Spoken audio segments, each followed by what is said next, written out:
बरं का मुलांनो, मी मंगला वलगावकर तुमच्यासाठी रोज नवीन नवीन गोष्टी आणते आणि तुम्ही त्या ऐकता, लाईक पण करताय. मला माहिती आहे तुम्हाला माझ्या गोष्टी आवडतात.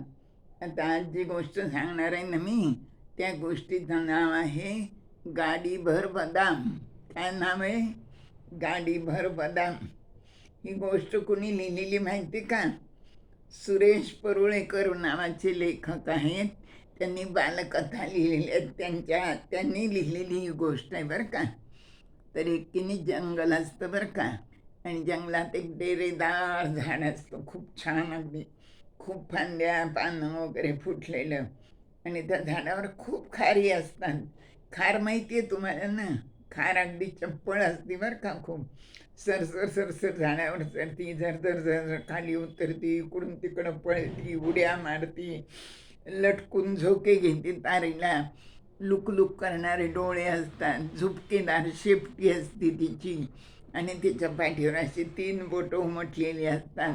तर अशी ती खार असती. एकच नाही, तिथं खूप खारी असतात बरं का. पण ही एक खार जी असते ना, ती जरा वेगळीच असते. तिचा झुपकेदार शेपूट अगदी खूप छान असतं बरं का. आणि ती आपली राहत असते त्या झाडावर. तर ती तिथे ज्या झाडाखाली एक काय येतो, सिंह पण येतो बरं का. आणि तो रोज येत असतो तिथं.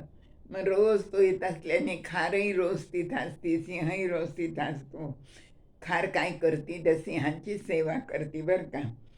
ती त्याच्या ते तो बसतो, ती झाडाची जागा शेपटीने झाडून घेते, त्यांची छोटी मोठी कामं करते आणि त्याची खूप सेवा करते ती. त्या सिंहाला पण ती खार खूप आवडत असते अगदी, आणि तो पण तिचे खूप लाड करत असतो. आणि मग तो तिला एकदा काय म्हणतो, प्रसन्न होऊन अगदी तिला म्हणतो, बरं का ग इटुकली मिटुकली धिटुकली खारुताई, तू माझी इतकी सेवा करतेस म्हणे ना, तर मग मी की नाही आता काय करीन, तू जेव्हा निवृत्त होशील ना, त्यावेळी मी तुला एक गाडीभर बदाम देईन. किती? गाडीभर बदाम देईन म्हणे तुला. तर खारीला खूप आनंद होतो अगदी. तिला खूपच मनात आनंद होतो. ती कुणालाच सांगत नाही, तर खारीना वगैरे काही सांगत नाही. आणि मनामध्ये तिला खूप आनंद होतो. ती पहिल्यापेक्षा अजून त्या सिंहाची सेवा करत असते. आणि मनातून तिला त्या इतर खारींचा काय वाटतो, हेवा वाटतो. यांना कुठले आलेत म्हणे बदाम, गाडीभर बदाम. यांनी एक बदाम तरी कधी पाहिलाय का नाही कोणास ठाऊक म्हणे. मला मात्र एक गाडीभर बदाम मिळणार आहेत, असं ती मनाशी म्हणत असते मनातल्या मनात. आता होता होता होता सिंह म्हातारा होतो. खार पण म्हातारी होती, आणि तिचं सेवानिवृत्तीचं वय येतं.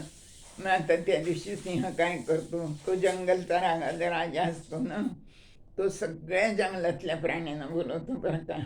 माकड, हत्ती, कोल्हा, लांडगा, त्याच्यानंतर गाढव, घोडा, सगळे सगळे झाडून प्राणी येतात त्या सभेला. आणि मग तो सिंह सगळ्यांसमोर भाषण करतो आणि खारुताईचं खूप कौतुक करतो, खूप कौतुक करतो. ती म्हणे माझी इतकी सेवा केली म्हणे, इतकी सेवा केली, आणि आता आज ती सेवानिवृत्त होणार आहे म्हणे, आणि त्याच्यासाठी मी काय करणार आहे, तिला गाडीभर बदाम देणार आहे म्हणे. आणि असं तो म्हणतो. सगळे प्राणी टाळ्या वाजवतात. इतर पण प्राणी तिच्याबद्दल काही काही कौतुक सांगतात. खारीला मात्र काही भाषण करता येत नाही. तिचं अगदी मन भरून येतं, अगदी बरं का, गही भरून येतं तिला खूप. आणि मग सिंह तिला गाडीभर बदाम देतो. त्यांची सभा संपती, आणि त्या गाडीतला एक बदाम ती खाती, खार तोंडात टाकती. तर तिला कुठं तो खायला येतो, तिला दातच नसतात ना. तिला काही तो बदाम चावता पण येत नाही, खाता पण येत नाही. त्यामुळं जरी सिंहाने तिला गाडीभर बदाम दिले तरी त्याचा तिला काहीच उपयोग नसतो. म्हणून मग काय आपल्याकडं म्हण आहे माहिती का, चणे आहेत तर दात नाही, तर दात आहेत तर चणे नाही, असं आहे म्हणे. दात असले तरच चणे चावून खाता येतील ना.